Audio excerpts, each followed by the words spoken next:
Bonjour à tous, aujourd'hui nous allons aborder dans cette leçon le réseau local virtuel, Virtual Local Area Network. Sa abréviation c'est VLAN. Le plan c'est comme suivant. Premièrement, un rappel sur le commutateur ou bien le switch. Deuxièmement, le réseau local virtuel. Et finalement, le protocole VTP. Bon, je vais commencer par un petit rappel sur le switch. C'est un équipement qui relie plusieurs segments dans un réseau informatique. Les caractéristiques de ce dernier est comme suivant. Chaque port a son propre domaine de collision. C'est-à-dire que le switch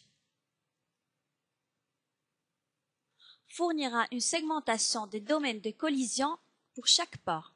Tout simplement, chaque port a un domaine de collision. Chaque port a un domaine de collision. Il faut savoir que tous les ports du switch appartiennent au même réseau local virtuel appelé VLAN 1. C'est le VLAN par défaut de tous les ports. Il ne peut jamais être supprimé. On peut dire aussi que tous les ports du switch faisant partie d'un seul et même domaine de broadcast. Un peu plus clair, le switch offre un seul domaine de broadcast. Notez aussi, dans un switch, un seul sous-réseau par LAN. Et pour résumer, il y a des commandes pour sécuriser le switch Cisco. Maintenant, passons à la deuxième partie dans notre cours. C'est le réseau local virtuel, Virtual Local Area Network, ou bien réseau local virtuel. C'est un réseau local regroupant un ensemble de machines de façon logique et non physique en utilisant le switch. C'est-à-dire, on peut créer un réseau virtuel où on va regrouper un ensemble de machines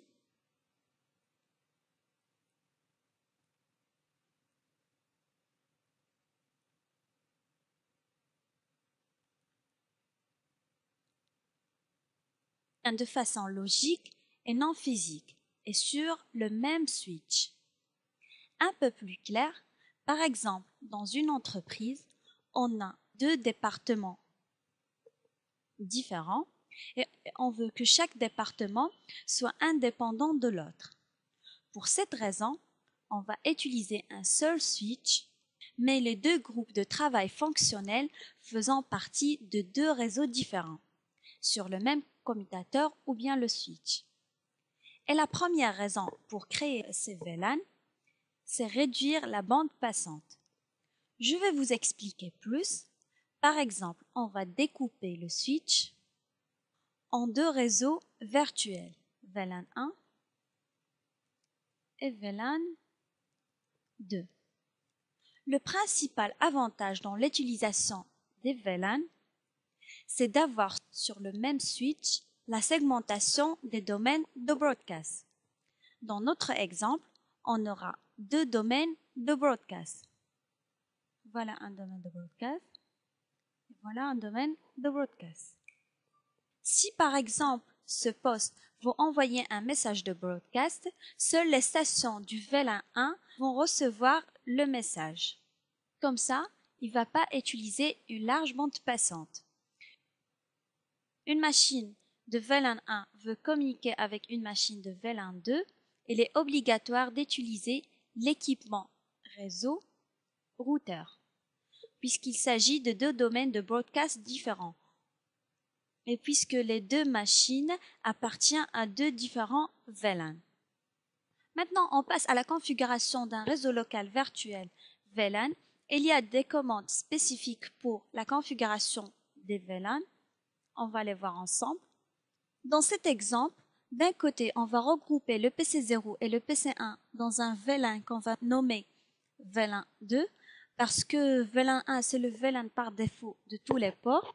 Et d'un autre côté, on va regrouper le PC2 et le PC3 dans un VLAN qu'on va nommer VLAN 3. D'abord, double-clic sur le switch et sur l'onglet CLI, on va configurer le switch. Nous allons détailler la configuration à effectuer sur ce switch pour créer les VLAN, VLAN 2 et VLAN 3. Je vous rappelle que VLAN par défaut, c'est VLAN 1 et celui qui comporte tous les ports du switch, donc ils n'ont pas été configurés autrement. On va jeter un œil sur le contenu du switch concernant les VLAN en tapant la commande suivante, show VLAN. Comme vous voyez, VLAN par défaut a pour numéro 1, il contient tous les ports du switch. Donc, pour créer un autre VLAN, on va utiliser des noms différents des noms suivants. Et vous pouvez utiliser les numéros, par exemple, de 2 à 1000. D'abord, on va créer le premier VLAN en mode configure terminal. VLAN numéro 2, nommé par exemple admin.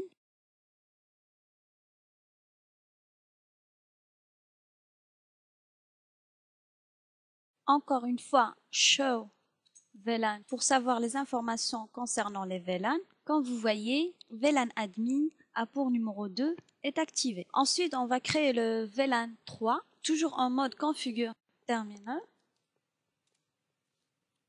VLAN numéro 3, cette fois-ci nommé commerce, un autre département.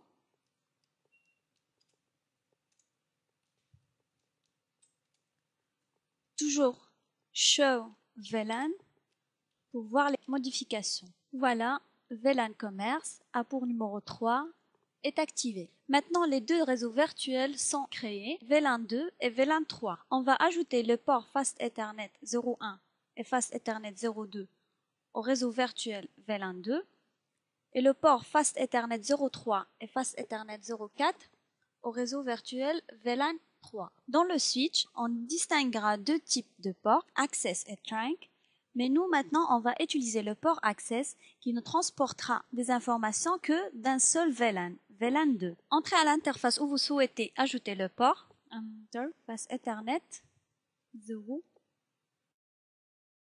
1. Ensuite tapez la commande suivante, switch port access pour VLAN 2. Toujours show VLAN pour voir les modifications. Maintenant VLAN 2, nommé admin est activé et contient le port Fast Ethernet 01. La même chose pour Fast Ethernet 02, toujours en mode configure terminal. Entrez à l'interface.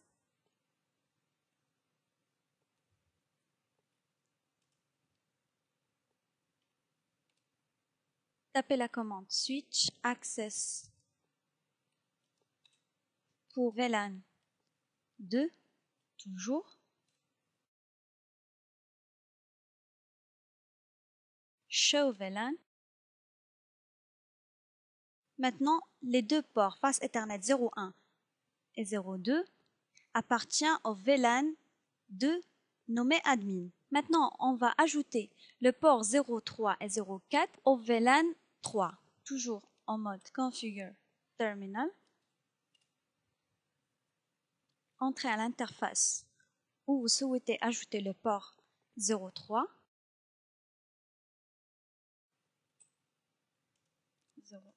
03. Toujours tapez la commande switch port access pour VLAN 3 cette fois.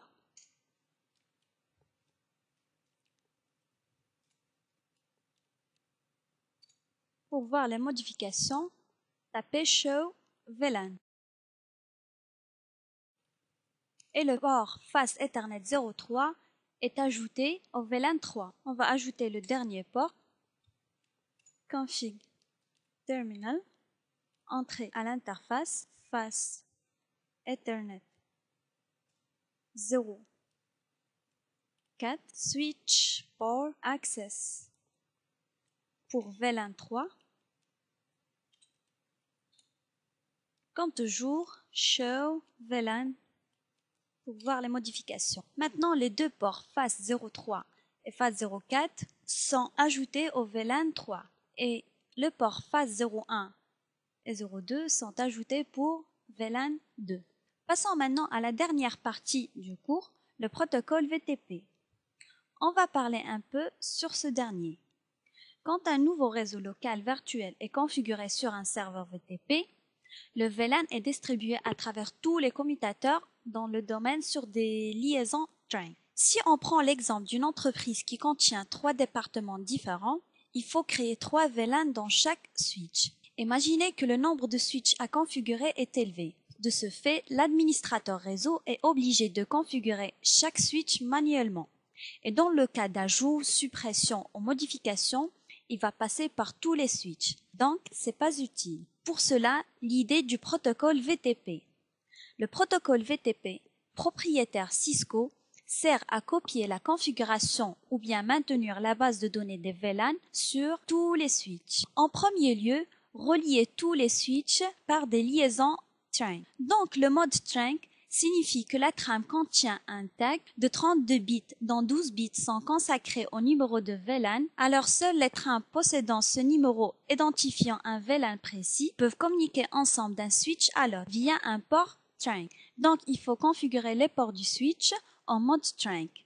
C'est un port qui transportera des informations de plusieurs VLAN. VTP fonctionne sur les switches Cisco dans un de ces trois modes: serveur, client, transparent. Quant en mode serveur, un commutateur peut être utilisé pour ajouter, supprimer et modifier des VLAN. Et cette information sera transmise à tous les autres commutateurs de la gestion de domaine VTP. Le client, il est simplement le destinataire des réseaux locaux virtuels. Il subit toutes les opérations de modification de VLAN, mais il n'est pas capable d'effectuer ces opérations lui-même. Et finalement, en mode transparent, le switch reçoit les mises à jour et les transmet à ses voisins sans les prendre en compte. On va définir pour chaque switch un rôle, soit serveur, soit client, soit transparent. On va commencer par ce switch 0. Il faut savoir qu'un seul switch est configuré en mode serveur. Je vous signale que tous les switches doivent appartenir au même domaine VTP défini. On va configurer ce switch en mode serveur, enable, config T, VTP domaine, Kali Info par exemple, puis configurer ce switch en mode serveur, VTP. Ce dernier sera le seul autorisé à créer, modifier ou effacer des VLAN. Il est conseillé d'utiliser un password, un mot de passe, VTP. Majeur, par exemple. Maintenant, on va configurer le port face Ethernet 02 en mode trunk. Entrez à l'interface Enter, face Ethernet 02. Tapez la commande switch port mode trunk.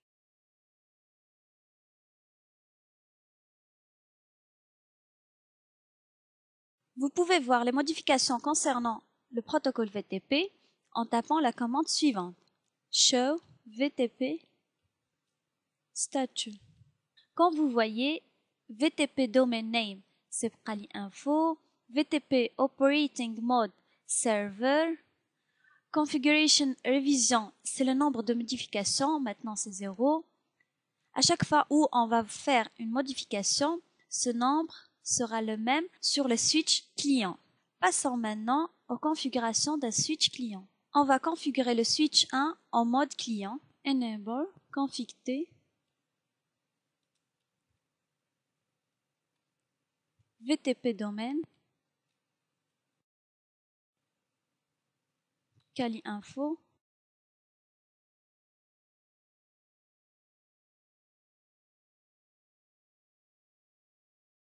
VTP mode client, ensuite VTP password majeur, c'est le même.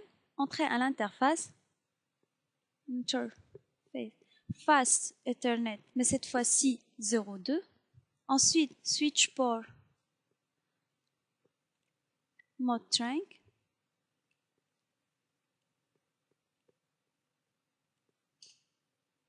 Comme ça, on a configuré ce switch en mode client. On va créer un VLAN au niveau du switch 0 qui est en mode serveur et voir les modifications ou bien les changements au niveau du switch 1 qui est en mode client. Enable, config T. Ensuite, VLAN, par exemple 15, nommé BI, show VLAN toujours pour voir les modifications. VLAN 15, nommé BI, est activé. Passons maintenant pour voir les modifications au niveau du protocole VTP. tapez la commande VTP show VTP statut. Comme vous voyez, le switch qui est en mode serveur a subi une opération de modification, donc Configuration Revision maintenant est égal à 5. Passons maintenant au switch 1 qui est en mode client. Ensuite, tapez la commande show VTP statut.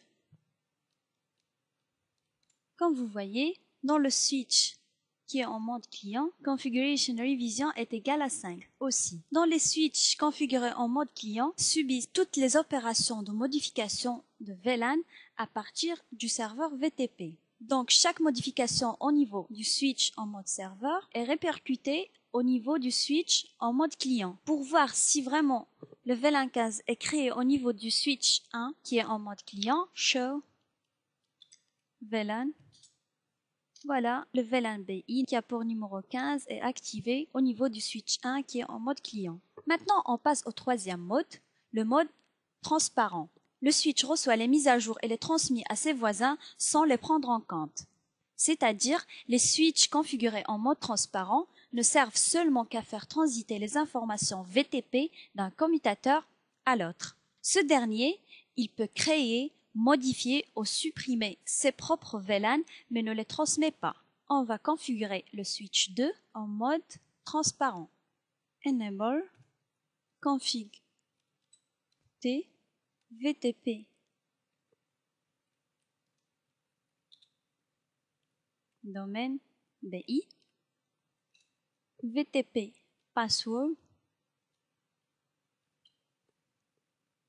BI et finalement VTP mode transparent. Pour voir les modifications au niveau de ce switch, tapez la commande show VTP statut. Comme vous voyez, switch en mode transparent. Dans ce switch, vous pouvez faire des modifications, par exemple créer un VLAN config T VLAN 16 par exemple.